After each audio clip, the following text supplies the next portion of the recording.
Choose Your Own Adventure UAAGI Ride and Drive featuring 4 of our brands. That's BAIC, Chery, Foton, and Lynk Co. First time to feature all 4 brands and invite 34 of our media friends in one ride and drive. We went from Manila to Subic. Right when we arrived here at Acea, we had some branded activities. It was really just a time to relax here after the long drive.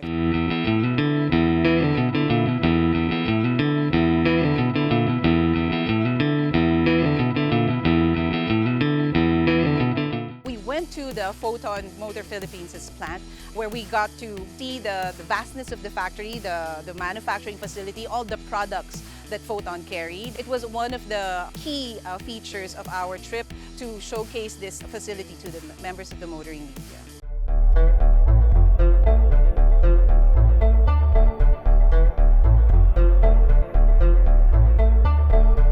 We assembled 14 vehicles featuring our 4 brands. And of those 14, I think we have 5 plug-in hybrids or full electric cars. Some of them is, well, we have the Lynk Co. PHEV, we have the Thunder EV, we have Chery Tigo 8 PHEV. We also featured for the first time in a ride and drive the Chery Tigo 7, which is also a plug-in hybrid electric vehicle.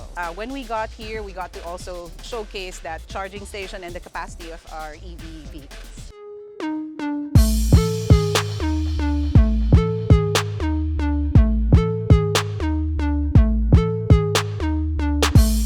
We have 2 established brands, Chery and Foton, as I said, and we did the factory tour yesterday. But we also are in the infancy stages of BAIC and Lynk Co. 2 very exciting brands. Now, our plan is to be in more locations for BAIC and Lynk Co.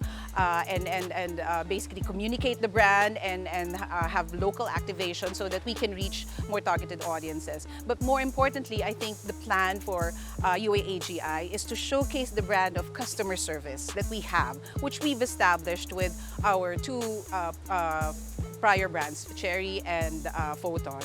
And the goal is to communicate to the audience that our brand of customer service is going to be the same. It's going to be a thoughtful, almost Filipino branded customer service featuring these great cars.